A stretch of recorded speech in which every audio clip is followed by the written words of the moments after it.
강남의 병원에서 사각턱 축소 수술을 받았습니다. 그런데 수술을 받은 지 49일째 되던 날 심정지로 숨졌습니다. 서울중앙지검 성적검사 내 결정문 갖고 당신한테 찾아갈 테니까 기다리시오. 먼저 수술실 안에 CCTV 설치와 운영을 의무화하는 의료법 개정안이 발의 6년 만에 본회의에서 가결됐습니다.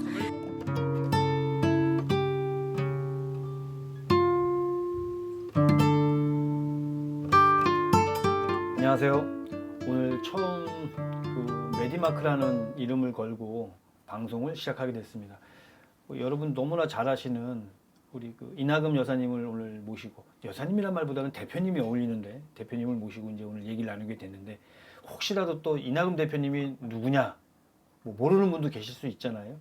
우리가 흔히 병원에서 의료사고가 발생을 하면 CCTV를 못 봐서 진실을 밝히지 못할 때가 많았었는데, 우리 이나금 여사님께서 좀 안타까운 일이긴 하지만 자제분이 의료사고를 당해서 이제 돌아가시면서 어머님이 이제 정말 가정 고초를 겪으시면서 수술실에서 CCTV를 설치하게끔 반석에다 올려놓으신 그런 분이세요. 그래서 오늘 특별히 우리 이나금 대표님을 모시고 대화를 나누게 되겠습니다.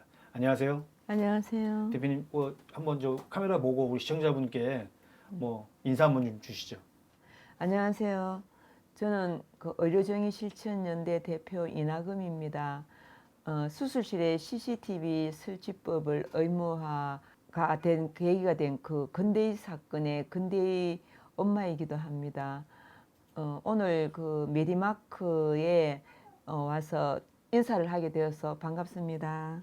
어머니 지금 긴장되시죠? 네, 긴장돼- 소개를 하려니까. 긴장되시니까 그냥 편하게 하시면 될 것 같고요. 우리 이나금 대표님하고 저하고의 인연이 벌써 내년이면 한 10년 가까이 되는 것 같아요. 그죠? 네, 10년 되죠. 10년, 그 네, 사건, 아드님 사건 때문에 저희가 처음 알게 됐으니까 네, 10년이라고 맞아요. 봐야 되죠. 만 10년이죠. 그렇죠. 10년이면 강산도 한번 변하는데 이 10년 동안 정말 많은 일이 있었어요. 그래서 처음 어머님이, 그러니까 우리 시청자분들께서 저를 아는 분이 계실지 모르겠지만 저는 우리나라 최초 의료 수사팀이라고 하는 의료 수사 분야의 전문 수사팀의 팀장을 했었고, 퇴직하는 그 순간까지 했었는데, 그때 어머님 아드님 사건이 발생을 하면서 저희가 사건을 하게 돼서 그때 인연이 이렇게 맺어지게 된 겁니다. 그래서 어머님을 그때 알게 돼서 현재까지 이렇게 오게 된 거고요. 오늘은 이제 저희가 메디마크라는 이름을 걸고 이제 어머님을 모신 이유가, 그때 당시 어머님이 겪으셨던 고초, 어려움 이런 것도 한번 좀 얘기를 나눠보고, 또 앞으로 우리나라 의료 환경이 현재 이런데 앞으로는 어떻게 좀 발전을 하는 방향으로 나갔으면 좋겠다, 이런 부분도 한번 의견을 나눠보려고 합니다. 우선 시청자분들께서 언론을 통해서 권대군 사건에 대해서 많이 알지만 그래도 어머님이 어떤 사건이었는지 좀 간략하게 한번 말씀을 다시 해주시겠어요?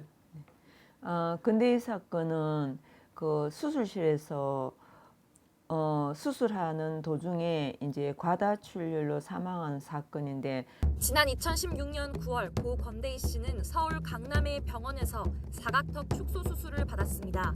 그런데 수술을 받은 지 49일째 되던 날 심정지로 숨졌습니다. 엽기적인 것은 공장형으로 수술실을 운영했다는 그게 가장 사회에 쇼크를 일으킨 사건입니다. 그래서 그걸 계기로 해서 전 세계에도 없는 수술실에 CCTV가 설치되게끔 의무화를 하게 된 사건이기도 합니다. 이제 어머님 하신 말씀 중에 중요한 부분이 뭐냐면 수술실에 CCTV라는 부분이에요. 그게 뭐냐면 의료행위의 가장 문제점이라고 하기보다 특징 중에 하나가 밀실성이거든요. 왜냐하면 수술을 한다는 수술실 자체 내에 일반인들이 들어가 볼 수는 없잖아요. 그러니까 되게 폐쇄적이고 밀실적이고 그 안에서 어떤 행위가 일어나는지 일반인들은 알 수가 없어요. 그래서 아마 자제분 사건, 권대군 사건이 있기 전에도 아마 수술실에서 일반 로컬 의원의 수술실에서 수술을 하고 나서 의료진들끼리 케이크를 갖다 놓고 사진을 찍기도 하고 그런 좀 사회적으로 문제가 됐던 그런 경우도 있었거든요. 그래서 그만큼 이게 밀실적인, 좀 폐쇄적인 부분이 분명히 있었는데 아드님 사건으로 인해서 수술실에 이제 모든 수술실에 CCTV가 놓이게끔 된 거고, 현재 지금 대통령이신 이재명 대통령님께서 경기도지사를 하실 때 다른 자치단체는 모르겠지만 경기도만큼은 먼저 해야겠다라고 하셨던 걸로 알고 있어요. 맞나요? 네, 경기도지사 시절에 가장 앞장서서 하셨죠. 이재명 경기도지사가 병원 수술실 CCTV 설치 의무화를 법제화해달라고 요청하는 내용의 편지를 여야 국회의원 전원에게 보냈다고 경기도가 밝혔습니다. 그래서 경기도에는 처음 그 수술실에 CCTV 설치하게끔 네네. 이렇게 해놓으신 거죠? 네. 아, 맞습니다. 경기도 예산으로 경기도 관할에 그 병원에서 CCTV를 달게끔 예산도 지원해주고 아, 그리고 그 그러셨구나. 1호 병원이 남양주에 있는 튼튼병원. 아, 그렇군요. 그래서 그렇게 되면서 이제 전국적으로 이제 법제화되면서 하셨고, 네. 근데 이게 법제화되는 과정도 녹록치 않았잖아요. 그 과정을 한번 좀 말씀을 좀 한번 해주시죠. 일단은 CCTV는 상대가 있는 법안이다 보니까 상대라는 거는 이제 의사 의료진들. 예, 의료진들 의사협회 이쪽에서 진짜 말도 못할 저항이 있었죠. 그래서 사실 뭐 우리나라 의료를 하면은 기득청 중에 엘리트 기득청이잖아요. 네. 그래서 많은 어려움이 있었죠. 그분들이 어떤 이유를 내서 반대를 하셨었나요? 일단은 이제 수술실에 CCTV가 설치가 되면은 본인들이 하는 그 수술실 밀폐된 그 공간에서 하는 모든 행위들이 다 노출이 되니까 그거를 오픈하고 싶지 않았던 거죠. 또 뭐 이런 얘기도 있던 걸로 언론을 통해서 제가 기억을 하는데 이건 뭐 그 피해자들한테도 인권 유린이 아니냐 뭐 이런 얘기도 있었던 걸로 알고 있는데 사실은 좀 생각해 보면 인권 유린에 관한 문제는 아니잖아요. 뭐 본인들이 주장하는 거죠. 왜냐면 이제 그걸 찍으려고 하면은 그 영상은 그 환자가 찍히고 싶어서 찍어달라고 하는 거잖아요. 그렇죠. 그런데 인권 유린이라고 하는 말이 맞지가 않죠. 그래서 제가 알기로는 그래서 요즘도 CCTV 찍기 전에 아마 동의서를 나는 CCTV 촬영을 원한다 뭐라고 해서 동의서를 쓰는 걸로 알고 있는데 네네, 뭐 네. 맞겠죠? 네네. 네, 그래서 이제 제가 이제 모르는 우리 시청자분들을 위해서 간략하게 설명을 드리면 우리 권대희 군이 서울에 있는 모 성형외과에서 네. 이제 뭐 우리가 흔히 양악 수술이라고 하는 그 수술을 받으셨고 이제 그 병원에서 수술이 끝난 이후에 뭐 처치, 회복 단계까지 모든 걸 다 집중 관리를 해줬어야 되는데 이 양악 수술이 되게 험하고 위험한 수술이란 말이에요.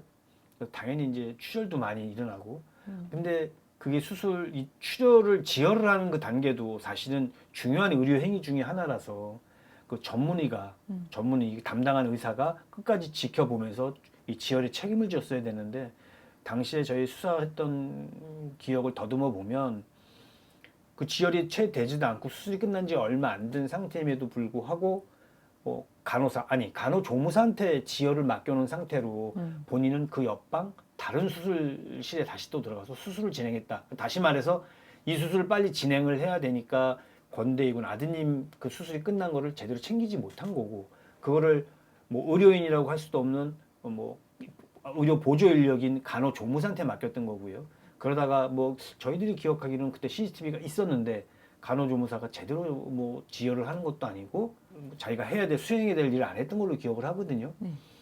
그래서 그런 경우가 있어서 이제 결국은 아드님이 우리 권대희 군이 사망을 했고 그 이후에 어머님이 정말 많은 고초를 겪으셨거든요. 아까 제가 이제 뭐 웃으면서 이제 세월이 지나서 한 10년 정도 지나서 지금은 웃으면서 뭐 이렇게 얘기를 하지만 정말 힘드신 일을 겪으셨어요. 그래서 이걸 법안으로 마련하려고 하니까 아까 말씀하신 것처럼 그 뭐 의사협회 측에서도 강한 반대가 있었고 어머님이 그거를 법안을 마련하기 위해서 국회며 뭐 법원 앞이며 검찰청이며 다니시면서 1인 시위도 하시고 제가 오죽하면은 정말 우리 어머님은 이제 평범하셨던 공무원 출신의 어머님이신데 이런 말씀 죄송합니다만 어머님이 평범한 어머님에서 투사가 돼가는 과정을 제가 옆에서 지켜봤어요. 유가족 눈에 피눈물을 흘리게 했는 근대의 사건 재판부의 판사님이 무면허 어린이가 맞다고 합니다. 법원에서 유족 눈에 피눈물을 닦아줬습니다. 검사 기소권을 그렇게 남용해서 억울하게 피해자 유족 눈에 피눈물 흘리게 하면 됩니까? 예? 넘어져 비틀대도 나는 이렇게 서 있잖아 내 맘 하나뿐인데 힘들 때면 네가 그래서 얼마나 고초가 대단하셨겠어요. 이제 그걸 아까 좀 전에 여쭤본 거고 그 이제 법안이 그래서 마련이 됐는데 그 어머님이 그 법원이나 국회나 뭐 검찰청에 가서 이렇게 뭐 1인 시위도 하시고 하셨던 그 기간이 얼마나 될까요? CCTV 법안 통과되기까지는 제가 보니까 한 305일 정도 했었고 어, 그다음 그 대법원 판결 나기까지는 총 416일 대법원 판결이라고 한다면 그 관련됐던 의료인들에 대한 처벌에 대한 네네네. 판결을 말씀하시는 거죠? 네네네. 처벌이 그때 어떻게 됐죠? 결국은 대법원 가서? 그 의사 음. 집도인은 3년 실형 금고형이었죠. 네네네 네네, 금고형 3년 실형이고 마취에서는 벌금 500만 원 그다음 그 벌금이고 그다음 또 집행유예 받았고 그 의사 초짜 의사 그것도 업무상 과실치사 집행유예 뭐 또 벌금 1,000만 원 하고 그다음 간호조무사는 선고유예. 선고유예. 네네네. 이게 우리 이제 시청자분들이 또 아셔야 될 게 의사분들이 면허가 취소되거나 또 정지가 돼도 일정 기간 해당되는 기간이 지나고 나면 다시 그 면허를 또 일정한 절차를 거쳐서 회복하실 수가 있어요. 뭐 그거는 뭐 이름 또 이해가 되는 부분도 있죠. 뭐 의료인이 그 몇십 년간에 걸쳐서 뭐 갖고 있던 의료 지식을 한 사건으로 인해서 그냥 소멸되고 없어지면 또 다른 뭐 의료 공백이 생길 수도 있으니 다시 뭐 회복하는 거에 대해서는 뭐 저도 이렇게 크게 반대하진 않습니다. 근데 이제 문제는 잘못된 부분에 대해서 분명한 책임을 지느냐, 뭐 책임을 지려고 하느냐, 뭐 이거는 좀 회의적인 생각이 많거든요. 또 제가 현장에서 느꼈던 게 그렇지 않은 부분이 분명히 있고 오늘 모신 우리 이나금 대표님의 경우에서도 해당됐던 의사가 자신의 책임을 회피하려고 했던 게 많잖아요. 예, 그래서 대법원까지도 회피 끝까지 했어요. 그때 당시 그 의사가 뭐라고 주장을 하면서 회피했었죠? 그 분명히 그 수술실을 음. 그 컨베이어 벨트 시스템식으로 공장형 수술실 운영하면서 사고가 난 거거든요. 근데 그게 정상적인 수술실이다. 다른 병원도 그렇게 하고 있다라고 하면서 그게 비정상을 정상이라고 주장을 했었거든요. 남이 뭐 훔치니까 나도 훔쳐도 된다 뭐 그 얘기네. 네. 그게 뭐 큰 잘못이냐 뭐 이거라는 네네네. 뜻이잖아요. 네네네. 아마도 뭐 제대로 그 사고를 갖고 계신 의사 선생님은 아니셨던 것 같아요. 뭐 그분은 처음부터 그렇게 배운 것 같아요. 음. 그러니까 그게 익숙해져 놓으니까 수술실 CCTV 영상도 저한테 주지 않았나. 그렇죠. 이런 생각. 그 아마 우리 그 CCTV 영상을 어머님한테 드리고 나서도 아마 되게 후회를 했을 거예요. 무척 후회를 했겠죠. 내가 이거를 그냥 숨기고 감췄으면 뭐 그냥 이거 그냥 넘어갈 수도 있었을 텐데라는 생각을 혹시 할 수도 있었을 것 같아요. 지금은 결과로는 많이 후회하죠. 그렇죠. 네네, 그렇겠죠. 네네. 본인 의사 면허가 지금 정지됐잖아요. 근데 그 의사 3명하고 간호조무사 중에서 의사 면허는 집도의만 그 취소가 됐고 그 마취의사하고 신입의사는 의사 면허 그대로 유지가 돼요. 그래서 저는 그게 조금 불합리하다. 이제 근데 우리나라 법원의 판단에 따르는 건데 그 법원의 판단도 뭐 일반인들에게 재단하고 저희들이 이렇게 뭐 판단하기에는 좀 힘들지만 일반 시민의 법감정으로 볼 때는 법을 잘 모르는 일반 시민들의 법감정으로 볼 때는 저 사람들도 책임을 이름 져야 되는 거 아닌가? 뭐 이런 생각이 들기는 합니다. 어머니 말씀도 일리가 있다고 생각을 하고요. 제가 여기서 하나 이제 어머님한테 한번 문제 아닌 문제를 하나 드리려고 하는데 네. 서울 강남 서초구 지역에 그러니까 성형 수술을 하는 뭐 성형 외과가 됐던 아니면 성형 수술을 할 수 있는 그런 로컬 의원이 한 몇 군데나 있다고 생각을 하세요? 서울 시내 서초구 강남구에 제일 많이 집중돼 있으니 강남구. 강남구 서초구에 근데 이제 병원이 얼마나 있는지 그건 제가 숫자 파악은 해보지 않았는데 대충 한번 말씀해 보시죠. 대충요 네. 한 몇백 개 될 것 같은데 제가 몇 년 전에 크고 작은 걸 합쳐가지고 다 합쳐서 네. 제가 몇 년 전에 이제 확인한 바로는 수사 때문에 제가 물론 확인을 했었지만 1,400여 군데 됩니다. 1,000개가 넘어요. 넘죠. 서초구하고 강남구에. 강남구에만. 그 중에서 그 성형외과 전문의가 운영하는 의원은 몇 군데나 될 것 같으세요? 전문의가 운영하는 거는 200군데밖에 안 됩니다. 천 군데 1,400여 군데 1,400여 군데 그렇죠. 전문의 가는 의백. 한 그 정도가 된다고 해요. 그러면 결국 그 당시에 그렇죠. 근데 아마 요즘도 별반 다르지 않을 거예요. 뭐 강남 가보시면 알겠지만 눈에 띄는 건 다 뭐 성형외과고 성형외과. 피부과고 하니까요. 예. 그럼 그 많은 병원들이 왜 서초구 강남구 쪽에 모이냐라는 것도 한번 생각을 해봐야 되는데 왜 하필이면 서초구 강남구냐?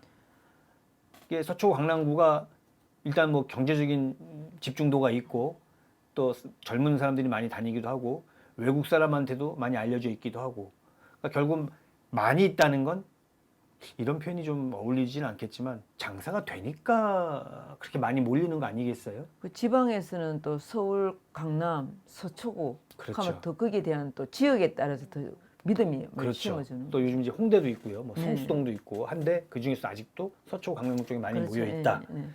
근데 아까도 말씀드렸다시피 전문의가 하는 데는 한 200군데, 나머지 1200군데 일반의들이 일반의 전문의 구별은 다 하시잖아요. 그렇죠. 우리 이제 시청자분 중에서 모르는 분이 계실 수도 있는데 우리나라는 일반의 제도가 있습니다. 그래서 의대를 졸업하셔서 졸업한 분들이 의사고시를 국가고시 의사고시를 패스를 하면 의사 면허가 나오는데 그 의사 면허만 갖고도 의료 행위를 하고 의사 행위를 영위할 수 있습니다. 의사직을 할 수가 있어요. 그래서 그 일반의들이고 전문의는 그 이후에 인턴 과정과 전공의 과정을 거쳐서 전문의 자격 시험을 보고 통과하신 분들이 전문의 자격증을 취득을 하는 겁니다.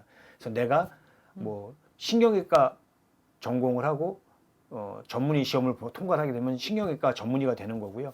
그렇지 않고 6년만 마치고 의사 면허를 취득을 해서 그냥 의사가 될 수도 있어요. 그래서 동네에 가시면 뭐 웬만한 분들은 다 아시겠지만 뭐 예를 들어서 홍길동 신경외과 의원 그러면 이건 홍길동이라는 사람이 운영하는 홍길동이라는 신경외과 전문의가 운영하는 의원인 거고 그냥 홍길동 의원 그러면 이거는 이 사람은 그냥 그리고 밑에 진료 과목 그래서 내과, 외과, 뭐 소아청소년과 써놓은 건 이 사람은 그냥 일반인데 일반인. 이런 진료 과목을 한다라는 거거든요. 근데 이게 1,400군데에서 1,200군데 정도가 한 군데 몰려 있다는 얘기는 돈이 된다는 얘기고 돈이 된다는 얘기는 그만큼 수요가 공급이 따랐다는 그렇죠. 얘기거든요. 예, 공급이 이제 따른 그렇죠. 이게 이제 외국 환자분들이 중국이나 이런 데서 의료 관광을 와서 이제 강남권에서 이제 이게 의료 소비가 됐었다는 얘기인데 이제 코로나 이후에 이제 많이 줄기도 하고 그러면서 뭐 폐원한 데도 있고 한다고 하는데 그래도 아직까지는 운영이 되고 있다.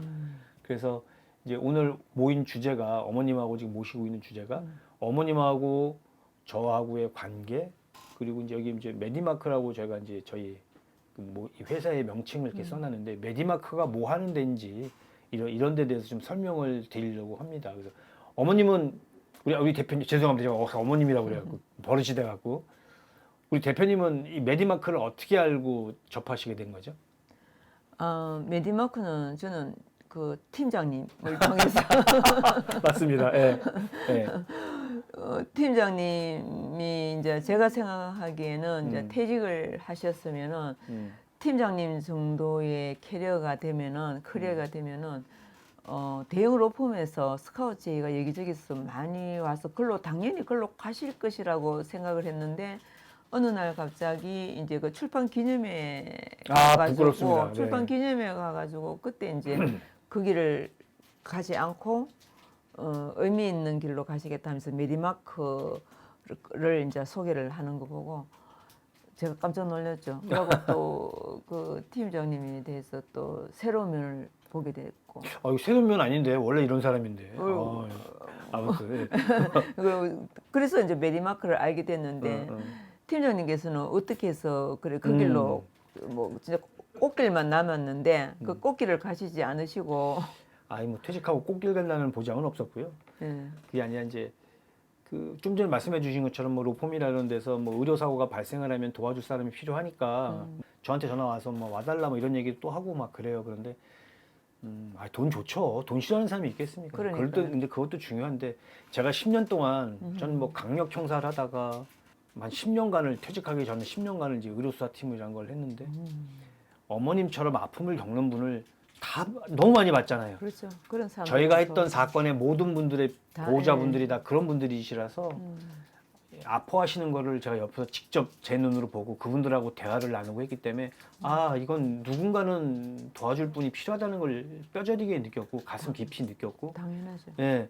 근데 사실 현실에서 그분들을 도와주시는 분들이 별로 없어요. 뭐 우리가 흔히 아는 변호사 분들이 계신데 돈도 많이 들어가고, 그리고 그분들은 뭐 소송이라든가 형사 문제에 있어서 뭐 의견서를 제출해 주시고 뭐 그런 걸 도와주시는 거고, 사실 이 아픔을 이해하면서 도와주기엔 사실 좀 뭐 그분들의 역량이 부족하다는 게 아니라 좀 바쁘시죠. 일도 많으시고 그것만 전문적으로 하시는 게 아니기 때문에. 그래서 저도 이제 그런 거 고민을 하고 있었는데, 이 메디마크라는 회사가 사회적 기업입니다. 사회적 네, 기업이에요. 네. 그래서 이게 뭐 사회적인 약자들을 위해서 뭔가 도움을 주고자 하고 만들어진 회사고, 이 메디마크에서 원래 이제 의료 서적 같은 거를 만들고 하다가 이제 저랑 인연이 돼서, 제가 책을 내면서 인연이 돼서 여기 있는 대표님하고 이제 같이 얘기를 나누다 보니까 제 생각을 얘기를 드렸거든요. 네네. 이렇게 이런 고통을 겪는 분들이 있는데 우리가 좀 도움을 드릴 수 있는 방법을 찾아보면 어떻겠냐. 그래서 뭐 의기투합해서 그래서 같이 이제 이렇게 모이고, 지금 오늘 이런 장소를, 스튜디오를 마련해 주시고 촬영을 좀 하고 계신 우리 감독님도 예전에 뭐 국정 TV에서 PD 생활을 하셨던 분이시고, 그래서 다 뜻을 갖고 계신 분들끼리 모여서 지금 이렇게 하고 있는 거고요. 그래서 제가 어머님한테 그때 어머님 출판 기념회도 와주셨고, 그 이후에 우리 어머님이 여기에 대한 이해도가 높으시잖아요. 그리고 또 어머니한테 뭐 뭔가 부탁하고 뭐 의논하려고 전화드리는 분들은 많고 그러니까, 그래서 어머님을 통해서 한번 우리랑 얘기가 좀 진행될 수 있게끔 했으면 좋겠다, 그런 생각을 갖고 어머님을 이제 모시게 된 건데, 어때 어머님은 이제 메디마크 이론이 됐다고 제가 인정을 해도 되나요? 네, 저는 영광이죠. 아유, 감사합니다. 그래서 감사합니다. 뭐 빈 박수만 치면 안 되고 뭐 우리도 같이. 왜냐면 이제 저도 음. 저희 사건은 끝났지만 이제 의료사고 피해자들이 저한테 도움을 요청하시는 분들이 꽤 되거든요. 네네. 꽤 되는데 그걸 내가 일일이 다 받고 갈 수가 없는 거예요. 저 일상도 있고 하기 때문에. 그래서 그게 저한테는 굉장히 큰 부담이었는데, 분명히 미안하기도 하고. 도안은 드려야 되는데 내가 그만큼 역량이 안 되다 보니까 그게 항상 이래 좀 마음이 편하지 않았었거든요. 그러실 수 그런데 있죠. 이제 팀장님이 이제 여기서 이제 제가 혼자 하는 게 아니고 같이 하신다 하면은 저야 뭐 너무너무 저한테는 감사한 일이죠. 지금 보면 이 의료 사고가 우리나라 사람만 당하는 게 아니에요. 네. 뭐 아시겠지만 이제 의료 관광을 온 뭐 외국 분들 많이 당합니다. 의료 사고 많이 일어나고요. 어머님이 말씀해 주셨던 우리 권대희 군 사건처럼, 그러니까 의사들이 이 돈을 생각하다 보니까 일어나는 경우가 많거든요. 제가 10년 동안 의료사고 수사팀장을 하면서 제 나름대로 정의한 의료사고의 유형이 3가지가 있어요. 뭐 어떤 책에 있는 건 아니고 제가 나름대로 규정한 게 3가지가 있는데, 하나는 협업이 제대로 이루어지지 않아서 일어나는 사건들입니다. 그러니까 의사와 의사 간의 협진 네네네. 또는 수직 협진으로 수직 간, 그러니까 뭐 의사와 간호사 간의 협업이 안 돼서 서로 소통이 안 되거나 잘 소통이 안 돼서, 그러니까 소통이 안 돼서 일어나는 그런 사건들이 꽤 돼요. 특히 이런 사건은 큰 상급병원이나 종합병원에서 많이 일어나고 있고요. 그렇겠죠. 네, 그런 경우가 많고. 두 번째가 이제 만연한 과실입니다. 이 만연한 과실이 뭐냐면 원칙과 규칙이 있는데 세월이 지나면서 그 원칙과 규칙을 따르기는 어느 순간 원칙과 규칙은 뒤로 사라지고 그냥 편법을 썼던 게 그게 원칙이 돼버린 거죠. 뭐 예를 들어서 컵 같은 걸 이 탭을 가운데 놔야 안전한데 돌아다니면서 가운데다 이렇게 일일이 갖다 놓기, 손 뻗어서 갖다 놓기가 힘드니 이걸 어느 순간 다니면서 편하려고 테이블에 가장자리에 놔뒀던 거죠. 근데 그게 편하긴 편했던 거예요. 또 몇 년 동안 지나다니면서 테이블 밑으로 떨어진 적도 없고, 그러다가 어느 순간 누군가가 건들거나 잘못 나서 떨어지고 깨지면 이제 그때서야 이제 문제 제기가 되고 이제 사후 처리가 되는 뭐 그런 문제가 병원에서 그런 거 많죠. 뭐 대표적인 예가 모 종합병원에서 뭐 신생아들한테 뭐 감염 관리를 잘 했어야 되는데 그게 안 되다가 이루어진 사건 같은 것도 있고요. 끝으로 이제 가장 이 로컬에서 많이 일어나는 대표적인 사례가 악의적인 과실입니다. 이 악의적인 과실이라는 게 말이 과실이지 과실이 아닌 거예요. 우리 대군 사건 같은 거, 또 결국 돈 때문에 일어나는 거. 고의성이 있는 그렇죠. 또 뭐 우리가 그 프로포폴이라고 하는 뭐 수면 마취제를 남긴 거를 모아서 쓰면 안 되는데 남긴 거 모아 썼다가 뭐 폐색전증으로 사망한다든가 그런 경우 많거든요. 그 악의적인 과실이라고 하는데 그 세 가지 경우가 있기 때문에 이런 거 제가 나름대로 이제 규정을 지어놨어요. 그래서 이런 거에 해당되는 경우가 의료사고에 거진 모든 경우가 여기 해당된다고 보면 되고요. 그 외국인 환자들도 여기에 예외가 없기 때문에 이 메디마크에서는 뭐 우리 내국인도 포함되지만 내국인은 당연한 거고 외국인 중에서도 더더군다나 외국인들은 피해를 당하고 나면 어디다 하소연할 데가 없어요. 그렇죠. 어느도 소통. 그렇죠. 그래서 만약에 돌아가신 사건 같으면 수사기관 경찰 저희 같은 경찰에서 수사를 진행해 주지만 단순히 후유증 부작용이 있는 경우 같은 건 출국 날짜가 정해져 있어서 본국으로 건너가고 본국 가서 자기의 그 피해 사실에 대해서 어디다 하소연할 데가 없는 거예요. 누가 들어주지도 않고 해결해 주지도 않고 그래서 그런 부분도 저희가 한번 살펴볼까 좀 생각을 하고 있습니다. 이제 끝으로 이제 어머님이 우리 그 메디마크 어떤 회사가 됐으면 좋겠다. 뭐 이런 말씀 한마디 좀 해주시죠. 아무래도 뭐 사회적 기업이라 하고 각계각층에서 어떤 그 전문적인 역량이 되시는 분들이 모여가지고 운영하는 경영하는 회사다 보니까 저는 지금 그 팀장님께서도 그런 취지를 다 알고 뭐 그 꽃길을 버리시고 이 길로 가셨다라고 저는 생각을 하기 때문에 굉장히 우리 사회에 좀 의미 있는 일을 하는 사회적 기업 메드마크가 되지 않겠나 저는 이런 생각이 감사합니다. 듭니다. 감사합니다. 이제 어머님 오셔서 저희는 네. 천군만마를 얻은 기분이고요. 또 어머님처럼 아픔을 겪으셨던 분이 직접 다른 아픔을 겪은 사람들의 눈물을 닦아주는 역할을 해보시겠다고 해주셨으니 너무 감사할 따름이고 저를 포함해서 저희 메디마크 구성원 모두가 뭐 부족한 역량이나마 모두 합쳐서 사회에 좋은 어떤 미랄이 될 수 있도록 노력을 하겠습니다. 특히 사회적 약자 편에 서서 네. 그 회사를 운영한다는 거 그거 되게 좋은 뜻이 담겨 있는 것이죠. 최선의 노력을 하고 한번 해보겠습니다. 오늘 네. 저기 첫 시간을 우리 이나금 대표님하고 같이 열게 돼서 너무 감사드리고요. 오늘 하여튼 긴 시간 감사합니다. 네, 감사합니다. 감사합니다.